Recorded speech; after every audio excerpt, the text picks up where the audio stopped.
Sack your TCO and invest in ChatGPT Plus.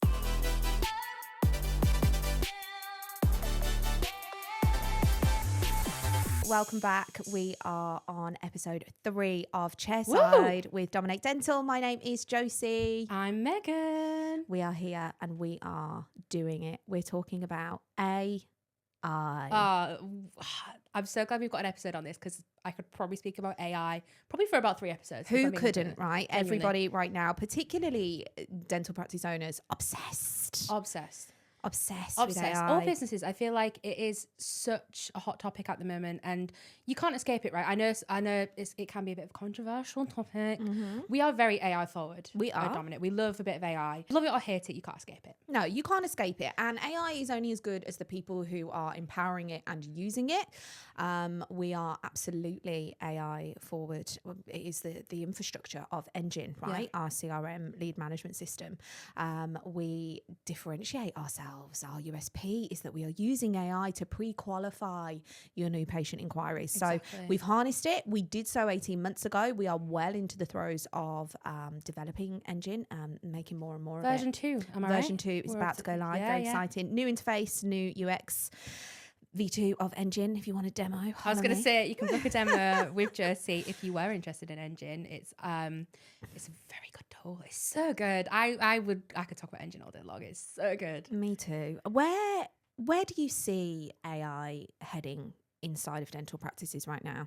Oh, it's a great question. It's at the minute, I think AI is being used in a couple of ways throughout dental practice, businesses in general. But I think if we talked about dental practices specifically, I think obviously, I mean, like I said, the obvious one is like lead management, front of house, kind of like that lead to speed that we always talk about. Lead to speed, speed to lead, speed to lead, speed to lead. I always get that wrong. That speed to lead that we always talk about. But then I also think it's replacing some things which I think it shouldn't be replacing. Mm-hmm. Things like your AI flyers, which do not get me started on AI flyers. I can't insert examples here. It upsets. It actually ice cream upsets parlors me. And people are putting money behind these, like it's bad. Paid ads behind these AI posters, and you know we've spoken a lot about trust building. And I just do not trust somebody that's using an AI poster personally. It does scream incapable. It does scream I cannot be bothered to even pull some graphics together on Canva. And just for the record here, if you're using AI in your graphic design, that's okay. I think what we're talking about, maybe for our YouTube viewers, we'll slap in some examples. It's the hyper paint clip art slash graphics, bold font, ice cream explosions.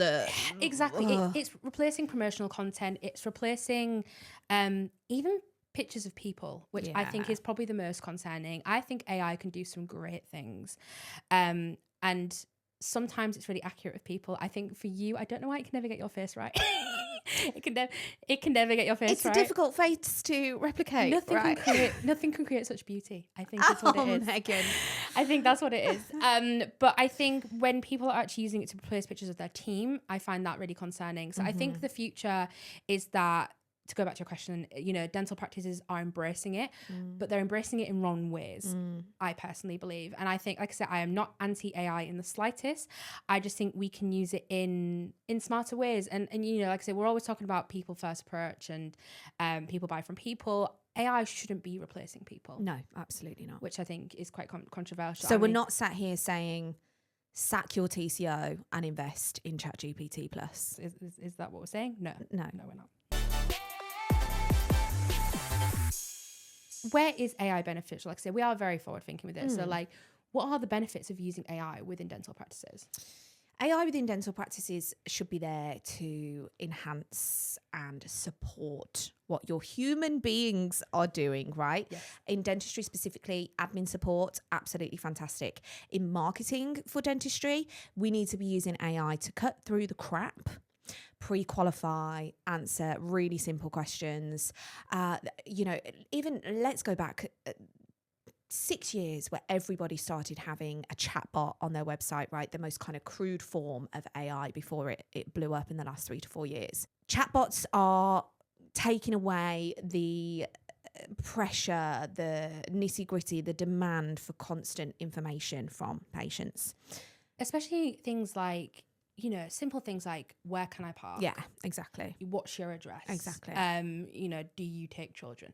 Like small little easy to answer questions. Yeah. Chat, like, No things like team that. member needs to be bogged down with stuff like that. Exactly. So we're going to be putting AI systems in place to pre-qualify new patient acquisition, to assist with your admin. And you know what? AI never forgets to follow up. AI never forgets to automatically send appointment prompts, to send SMS reminders that you've inquired. Did you want to get booked in? AI should be used to do a full analysis and sweep of your marketing metrics. It should be used to plug into your website and see where your visibility is on ChatGPT. Use AI to identify why you're not showing up on AI, right? We are not sitting here saying replace your team. There is nothing more valuable in dentistry, high ticket dentistry, than human connection, human to human connection. But there is absolutely a place for it, particularly in the way that we're using it, as I said, to pre-qualify new patients, to answer their questions. We've taken it a step further to where we're actually collecting deposits. Refundable holding fees is the correct psychological terminology that we're using. We are taking paid for smile assessments, all done via EnGen. AI supported appointment setting model. Yeah. So your team is coming to work in the morning, logging on to Dentally and seeing that they have 3 booked and paid for smile assessments. So if people are failing to attend, the clinician or the TCO's time is covered. And if they're showing up, we're moving them forward through to treatment. It's efficiency, isn't it? At the end of the day, like it's all down to efficiency. And like you say, it is powered by, like, an AI wouldn't be an AI without human empowerment, right? Like it doesn't know what it doesn't know. But I think once it's in place and it's trained and it's a good enough model, like it makes everything just so much more efficient. It makes everybody's job easier. Like your front of house team does not need to be wasting their time answering every, you know, calling everybody back and sifting through unqualified patients, the NHS, you know, people, and all that kind of stuff can just be absolutely filtered out through AI. And I think it's super important. It makes everything so much more efficient, and also with our jobs, right? I mean, like in marketing in general, like where do you see, like, how is it helping us? How is it helping us get results? I mean, investing in your AEO, answer engine optimization. So, you know, 90% of dental marketing agencies that I'm seeing right now are still pushing their SEO. That's fantastic. Okay. We've got to play the Google game. We've got to rank. We've got to be trusted on Google. We've got to establish ourselves as an authority on Google before we can even consider being pulled through AEO, answer engine optimization, being featured on AI engines such as ChatGPT, Claude, Gemini, etc., etc. So let's start off by telling our listeners 70% of Google searchers right now, so the people searching on Google, aren't even scrolling down to click the sponsored results, let alone the organic results, right? They are reading the Google Gemini summary, the AI overview at the top of that page and taking that as their answer. Yeah. So if you're not investing in your AEO for your dental practice website, you are never going to be the go-to answer, not the result. Google produces results, AEO produces answers for what these people are searching. And it's a really important pivot point right now. You know, this started happening 2024, 2025. But if you're not investing in your AEO right now, you're never going to become the authority and referral point that you're looking to be. And this is really quite specific actually for some of our ortho practices who are centered around being referral centers. Okay, some of our bigger implant clients who are always the point of referral in their area. We want people, self-referral and other dental practices, to be doing their research and to be featured in ChatGPT and Google AI overview results to say your flagship referral centre, the place you want to be going for your adult ortho or for your complex cases or for your extreme dental implant and surgery, is X, Y, and Z. And this needs to be consistently built into the infrastructure of your SEO moving into your AEO. Absolutely. Where would you say practices should start with their AEO? Like, what's obviously when we I know what we do when we take clients on, but you know, if someone is wanting to start to dabble in an AEO, where should they start? It's difficult with AEO, because people are so accustomed to looking at their benchmarking data from SEO. So obviously it's very easy to run a report on an SEO tool and say you're ranking number 2 in your area for Invisalign dentist near me, something like that. AEO works very, very differently. We're not counting ranks here. We are looking for relevancy scores, we are looking for recency scores, and we are looking for reputation. So a really, really good place to start is to ensure that all your Google reviews are relevant. We're going to come back to talking about the overhaul Google reviews has had right now. Reputation management has gone west, and practices need to know about it. If you're incentivizing your patients to build your Google reviews, we're gonna come back to that. Let's loop back. So your reputation absolutely matters. Google is one thing in terms of pushing your results based on your reputation. ChatGPT, Claude, Google Gemini are a complete other thing. If you are not the go-to respected answer based on your online real estate, you're never going to feature. So a good, genuine, honest push on your reputation matters. Recency, is your website up to date? Is your NAP, your name, your address, and your phone number consistent across every single one of your online business listings? I'm talking about Ask Jeeves, right? From 1998. Oh my God. Ask Megan, Jeeves. you were 6 then. Don't even pretend that you remember Ask Jeeves. I can't. But I mean, use AI to audit where your name, address, and phone number as a practice are showing up online, and access those listings and edit them. Make sure they are completely up to date. I'm talking even down to the URL of your website. Remove that www in one place, remove it everywhere else, okay? NAP consistency. That is your takeaway for today, listeners. Make sure that your relevancy and your recency is all up to date. Your relevancy is going to be the information that you are providing to your readers via your website, via your Instagram, via your Facebook. Is it the most up-to-date info on the treatments? Is it genuine and earnest? Is it backed by doctor credentials? Everything that you do has to pack authenticity, respect, and authority. 100%. So the metrics that we're going to be looking for, it's not necessarily ranked number 1 for Invisalign on ChatGPT. It's looking at your relevancy score. It's looking at your recency score, the recency of your updates and your consistency across your online real estate. And it is looking at your reputation. That is the 3 main areas to start investing in your AEO before you reach out to the experts to do it for you. I love that. Yeah, I completely agree with you. If we're going back to reputation then and Google, I mean, that's had a real impact on dental practices. Just for context here, if one of our beautiful London clients is listening, I think 3 weeks ago, they lost 17 of their Google reviews, or was it more? But potentially more. I think it was more. Overnight, 17 plus, let's call it 20 Google reviews disappeared from their Google business profile. And this is because Google is cracking down on paid for reviews, incentivized reviews, and bizarrely, which actually does feel quite targeted to healthcare, particularly dentistry, they're cracking down on having team members named, because typically that kind of alludes to the fact that somebody's being incentivized to leave that Google review. Which I don't know about what your opinion is on this, but I think that's crazy, because we've spoken a lot about over the past few episodes about, people buy from people, how your front of house is super important. Yeah. Like, they're naming the front of house teams in their reviews. And I think it is actually genuine people who are writing these reviews and are calling these people out by name because they've made a real impact on their lives. Like I say, we're speaking about these people come for treatment when they're the absolute end of their journey, their confidence, they're ready for that like transformation in their life.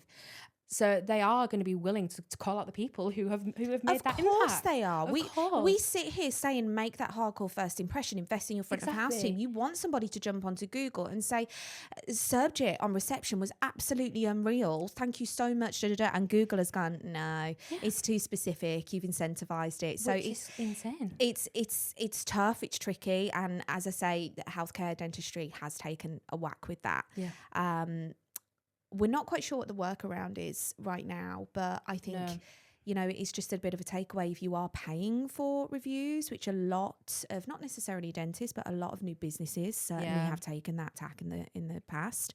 Stop that right now. Don't pay for, I mean, you're going to have a lot to say about this, Megan, but don't pay for your Google reviews and your reputation, and don't pay for your social media followers. Social media followers, engagement. We're not using AI bots to big up our Instagram count, right? It's going to do more damage than it is good. Well, it all comes back to trust signals, and I think it's really interesting that we talk about you know, building those trust signals with Google, and how Google is saying what's, you know, actually relevant and trusted and what isn't. Instagram and TikTok and Pinterest, like, they're all search engines in their own right nowadays. Of course they are. Because like people are searching in the same way that they would on Google, on AI. So if you are buying followers, you're buying engagement, it's instantly like creating that distrust, not just with your followers, with the people that are seeing your content, but with the actual algorithm itself. And it's really, really hard to recover that. Like, I fight for 6 months minimum sometimes before I can even start to see an uplifting in engagement again when people have bought it's directly attributing to your reputation management, which is what we've just said is one of the 3 cornerstones 100% of being recognised on AI. Exactly. It's don't do it. Please don't do it. Please don't do it. Don't step away from the followers. And if you have done it, like, be honest about it, because also tell us. We have to know these things to be able to act accordingly. Like, you know, the obviously you might feel a little bit of shame behind it, which, okay, you did it. There's not a lot we can do about it now. If you've done it, you've done it. We need to know about it so we can work to recover that and to get your accounts in a place where it needs to be. Furthermore, Instagram sweeps through these bot accounts anyway, so you're going to lose those followers that you're paying for. I mean, follower growth is probably the worst metric at the moment, because like bots are just gone, completely gone from as much, and like obviously a lot of new bots come in, but yeah, in general, like, they are really cracking down on it. They just it's not authentic in the slightest. To wrap this episode up quite nicely then, Josie, listeners, we've just bought your dental practice. Josie, what's the first thing you're doing with AI? I've just bought your dental practice. The first thing I am going to do with AI is a full audit of any current marketing activity. I want to see where the website and the reputation score is landing on chat, Claude, etc. And then I am going to, I shouldn't say install EnGen, but I'm going to install. No, I'm going to back us. I'm going to install. Fine, right? Okay, I'll give the context. I am going to install an AI supported chat agent on my marketing landing pages and my website to fine tune the kinds of inquiries that are coming through, so that my front of house team can focus on what they should be doing, which is working on acquired patients. So I'm going to use AI to cut the wheat from the chaff and improve my quality of new patient acquisition. Amazing. And where are you not going to add AI I into am your day-to-day workflow? not going to add AI into my dentistry workflow. Anything to do with clinical approvals, clinical planning, obviously, I don't think that needs to be said. But I'm not going to replace my team members with it. I am not going to replace my content generation with it, my content process, my content capture. I'm not. It's just not there yet. And when you've got a wealth of loyal, dedicated patients in front of you, 100 patients are 100 stories. Use that to build your aesthetic side of your trust online. Use your people. Don't use AI to generate your open day posters. That's what we're here for. And I think that sums it up nicely. Thank you so much for listening to Chairside with Dominate Dental. As always, if you are listening on Spotify, you can follow us. If you are watching on YouTube, you can subscribe, you can like, you can comment. We are Dominate_Dental across all social media platforms. Josie herself does have an Instagram as well, Josie Dominates Dental, where she talks about all kinds of like sales techniques and dental marketing. It's a great account, love it. But thank you for listening, and we will see you in the next one. Catch you next time. Bye.